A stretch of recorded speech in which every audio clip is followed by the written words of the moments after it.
FTX가 솔라나에 굉장히 많은 투자를 했기 때문에 FTX하고 관련한 관계사들이 상환 절차를 밟기 위해서는 어느 정도 솔라나 매도를 해야 되는 상황이에요, 지금. 그래서 이 솔라나 매도가 얼만큼 되느냐에 따라서 이게 좀 솔라나의 가격 추이도 달라질 것 같고요.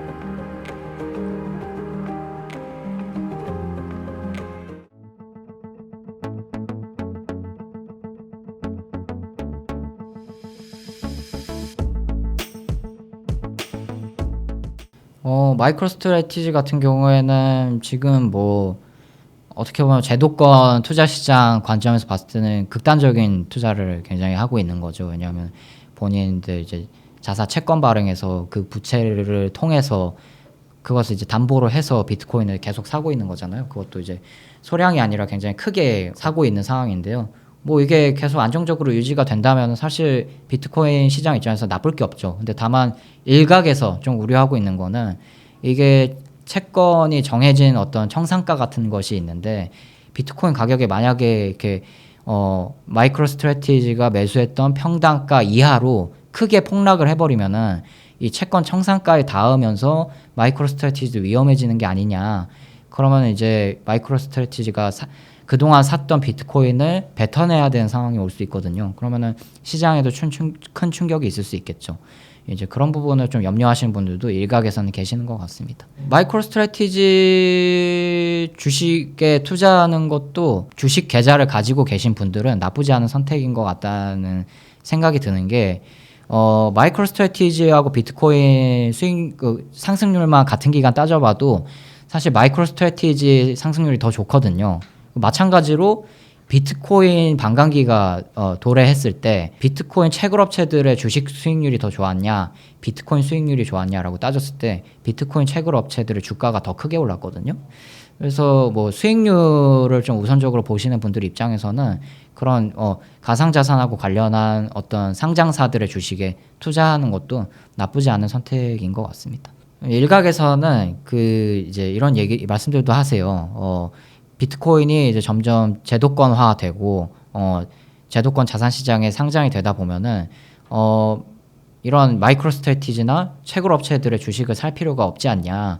왜냐하면 이제 비트코인이라는 현물 자체가 시장에 제도권에 나와버리면은 굳이 뭐 똑같이 채굴 서비스, 뭐 채굴 업체 서비스나 아니면 가상자산 관련 서비스하고 있는 업체들의 주식을 살 필요가 없지 않냐, 필요성이 없지 않냐 이렇게 생각들을 하시는 경우도 있는데 뭐 그럴 수도 있다고 생각을 하는데요. 한 가지 더 생각을 해보면은 마켓 사이즈 측면에서 생각을 해보시면 좋을 것 같습니다. 비트코인의 시가총액은 상대적으로 큰 편이잖아요. 예, 전체 자산 시장을 따져봤을 때도 비트코인 시가총액은 큰 편이고 그에 비해서 마이크로 스트래티지나 어떤 채굴 업체들의 시가총액 사이즈는 상대적으로 작은 편이죠. 그래서 투자자들의 투자 심리는 더 작은 시가총액을 가진 자산이나 주식이 상승률이 더 크다라고 생각하는 경향이 있기 때문에 비트코인이 제도권 시장에 훗날 나온다고 해도 이런 수익률 측면에서 채굴 업체나 가상자산 관련 업체들의 주식을 사는 수요가 있을 거기 때문에 그 부분에 대해서는 좀 생각해 볼 여지가 많다고 생각합니다. 지금 좀 소강 상태에 있는 것 같습니다. 일단 올해 1분기에 굉장히 알트코인이 크게 상승했었잖아요. 뭐 밈코인이나 뭐 AI 관련 코인이나 뭐 RWA 관련 코인이나 이런 코인들이 뭐 특히 또 뭐 솔라나 기반 코인들도 굉장히 많이 올랐었죠. 그래서 알트코인이 1분기에 굉장히 크게 상승을 했었는데요.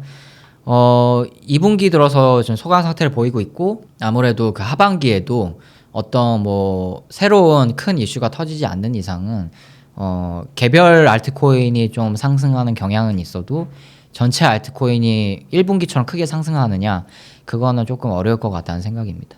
알트코인의 안정성은 과거에 비해서는 안정적으로 된 것 같은데요. 뭐 여전히 뭐 대부분의 알트코인이 굉장히 불안정한 상황이죠. 그래서 뭐 몇 년 뭐 출시가 한 2, 3년 지난 알트코인 같은 경우에는 사실 팩트적인 관점으로 봤을 때 대부분의 알트코인이 가격이 뭐 고점 대비 90% 이상 폭락한 상태에서 안 돌아온다든지 그래서 사실상 폐지된 상태라든지 알트코인 서비스가 뭐 이런 경우가 굉장히 많거든요. 그래서 뭐 이런 상황은 앞으로도 뭐 사실은 지금 알트코인에 관련한 규제는 주요 국가들이 정해진 게 없잖아요. 그래서 결국에는 이렇게 시장이 알아서 정리하는 쪽으로, 방치하는 쪽으로 이렇게 흘러갈 것 같은데, 뭐 그런 취지에서 봤을 때 규제 상황이 어떻게 크게 달라지기 전까지는 계속해서 많은 알트코인들이 몇 년이 지났을 때 방치된 상황이 되지 않을까, 그렇게 생각하고 있습니다. 희석시총이 큰 코인이란 건 일단 희석시총이란 개념부터 짚고 가야 될 것 같은데요. 이 우리가 흔히 생각하는 시가총액은 현재 발행된 코인 수에 현재 가격을 곱한 거를 시가총액이라고 하잖아요. 근데 희석 시가총액이라는 거는 현재 발행된 코인뿐만 아니라 미래에 발행될 총 코인 수까지 포함을 해서 거기에 현재 가격을 곱한 게 희석 시가총액입니다. 그래서 이 희석 시가총액이 크면은 정확히 말하면 이거예요. 현재 시가총액 대비 희석 시가총액이 큰 코인은 하락할 확률이 높다는 그런 얘기가 최근에 가상자산 전문가들 사이에서 많이 나오고 있는 주제 중에 하나인데, 왜 이제 현재 시가총액 대비 희석 시가총액이 큰 코인이 하락할 수밖에 없냐, 그 이유를 짚어보면은 현재 시가총액이 작다는 것은 현재 발행된, 물론 가격적인 측면도 봐야 되지만 발행 수 차원에서 봤을 때는 발행 수가 지금 얼마 되지 않기 때문에 현재 시가총액이 작다는 거잖아요. 그 이야기는 현재는 공급된, 유통된 코인 수가 별로 없기 때문에 코인 가격이 크게 오른 것처럼 보이지만 미래에 희석 시총이 굉장히 커서, 그 이야기는 미래에 발행될 코인 수가 굉장히 많기 때문에 이렇게 희석 시총이 큰 코인 같은 경우에는 향후에 뭐 1년 지나서 락업 해제가 크게 된다거나 그러면은 물량이 향후에 굉장히 크게 풀린다는 거거든요. 그러면은 코인 공급량이 굉장히, 유통량이 많이 늘어난다는 거고, 그만큼 수요가 특별히 받쳐주지 않는 이상은 코인 가격이 하락할 수밖에 없겠죠. 공급은 늘어나는데 수요는 그대로니까요. 네. 그런 상황에서 이제 희석 시가총액이 큰 코인이 하락할 수밖에 없다고 하는 거고요. 최근에 희석 시가총액이 큰 코인으로 지적받은 거는 아이겐레이어라고 이더리움 기반의 최대 리스테이킹 프로젝트인데요.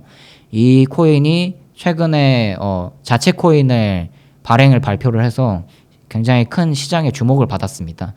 근데 이 아이겐레이어가 초기 발행량 대비 희석 시가총액이 굉장히 큰 것으로 드러났기 때문에 시장에서 논란이 있었고요. 최근에 우리 글로벌 가상자산 거래소 바이낸스에서 상장되는 신규 코인들이 시장의 주목을 항상 많이 받았잖아요. 근데 이 바이낸스 최근에 올해 들어서 신규 상장된 코인들을 보니까 전반적인 공통적인 특징이 전부 다 가격이 상장 때만 가격이 반짝 상승하고 전부 다 하락했더라. 그리고 두 번째 특징은 이 하락한 코인들의 특징을 보니까 희석 시가총액이 전부 다 크더라 였거든요. 그래서 지금 굉장히 희석 시가총액이 큰 코인이 시장에 화제가 되고 있는 것 같습니다. 예, 홍콩 ETF, 홍콩에서 다른 알트코인 ETF를 출시한다는 거는 사실은 홍콩에서 비트코인, 이더리움 현물 ETF가 출시되기 전까지만 해도 굉장히 시장 기대가 높았는데, 지금 흐름만 보면은 홍콩 시장에 비트코인, 이더리움 현물 ETF 유입량이 그렇게 크지 않은 상태거든요. 그래서 지금 상황에서 봤을 때는 좀 기대감이 떨어지는 것 같다, 인 것 같습니다. 제도권의 자금을 어느 정도는 흡수한다는 거니까요. 홍콩 알트코인 현물 ETF가요. 근데 현재로서는 그 유입량이 큰 것 같지는 않아서 의미부여를 크게 할 수 있는 것 같지는 않고요. 다만 좀 미래 상황까지 가정을 한다면 홍콩 같은 경우에는 중국 본토 투자자들도 이 현물 ETF에 투자할 수 있느냐, 이게 굉장히 주요 쟁점 중 하나거든요. 근데 지금 제가 취재한 결과로는 중국 본토 투자자들은 원칙적으로는 이 가상자산 현물 ETF 접근을 할 수 없는 상태예요. 근데 만약에 나중에 중국의 기조가 바뀌어서 중국 본토 투자자들도 이제 홍콩 비트코인 현물 ETF, 홍콩 이더리움 현물 ETF에 투자할 수 있다라고 하게 된다면은 자금 유입을 크게 그때는 기대할 수 있겠죠. 그렇게 좀 이제 양쪽에서 좀 생각을 해주시면 좋을 것 같습니다. 솔라나 같은 경우에는 말씀하신 것처럼 1분기에 굉장히 크게 주목을 받았었죠. 근데 이제 앞으로 두 가지 생각해 볼 거는, 첫 번째는 FTX 사태에 관련한 건데, 지금 FTX가 솔라나에 굉장히 많은 투자를 했기 때문에 이 상한 FTX하고 관련한 관계사들이 상한 절차를 밟기 위해서는 어느 정도 솔라나 매도를 해야 되는 상황이에요, 지금. 그래서 이 솔라나 매도가 얼만큼 되느냐에 따라서 이게 좀 솔라나의 가격 추이도 달라질 것 같고요. 두 번째로는 이 솔라나가 지금 여러 가지 업데이트를 준비하고 있는데, 사실은 작년부터 솔라나가 이슈가 됐던 게 다른 프로젝트에 비해서 솔라나 좀 중앙화되어 있는 것 같다. 그 두 번째는 이 중앙화된 상태에서 솔라나 네트워크가 마비된 적이 몇 번 있었거든요. 그래서 이 기술적인 문제들을 얼마나 지금 잘 해결하느냐, 이게 좀 관건인데, 그와 관련한 업데이트를 하반기부터 진행을 한다고 합니다. 그래서 이 업데이트들이 얼마나 잘 되느냐에 따라서 솔라나 전망도 엇갈릴 것 같습니다. 제가 봤을 때는 이더리움 기반의 코인들이 그렇게 많이 오르지 않았거든요, 지난해. 물론 이제 지난해부터 1분기를 봤을 때 알트코인들이 전체적으로 많이 상승하긴 했지만, 말씀하신 대로 솔라나나 솔라나 기반의 코인들이 많이 올랐고, 그리고 좀 더 꼽아보자면은 뭐 밈코인, 뭐 AI 코인, 뭐 RWA 코인 정도가 크게 오른 것 같아요. 근데 이 코인들이 크게 올랐을 때 이더리움이나 이더리움 기반 알트코인들은 그렇게 크게 오르지 않았거든요. 그래서 지금 뭐 이더리움 현물 ETF 이슈도 있고, 이더리움의 기술적인 이슈들도 하반기부터 점점 이제 결과가 드러날 거기 때문에 하반기에는 좀 안 올랐던 이더리움 기반 알트코인들을 좀 기대해 볼 수 있지 않을까 하는 심리가 좀 그런 의견이 있고요.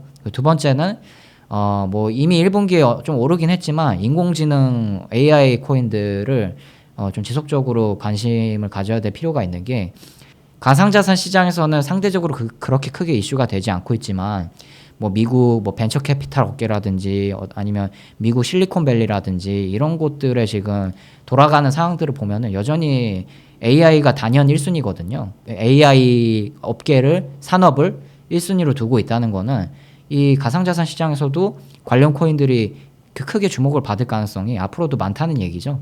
네, 그래서 AI 코인 정도가 좀 주목할 만한 알트코인이지 않을까, 그렇게 생각합니다. 저는 일단 비트코인 50% 갈 것 같고요. 그 다음 이더리움 30%, 나머지 10%는 뭐 좀 리스크가 있는 알트코인들, 뭐 이제 방금 제가 말씀드렸던 개인적으로 기대하고 있는 뭐 이더리움 기반 알트코인이라든지 아니면 AI 기반 코인이라든지 뭐 이런 거에 좀 투자하고 싶은 코인에, 가격 변동성은 높지만 투자하고 싶은 코인에 10% 정도 갈 것 같고, 마지막 10%는 좀 해지 개념으로 뭐 선물 포지션을 좀 가져갈 것 같아요. 예를 들어서 뭐 현물 매수를 크게 했다 하면은 어느 정도 극소량의 숏 포지션을 좀 가져가면 좋지 않을까, 해지 개념으로. 좀 그 정도로 포트폴리오를 생각하고 있습니다. 일단은 내가 잘 아는 코인에 투자하는 게 승률이 제일 높은 것 같습니다.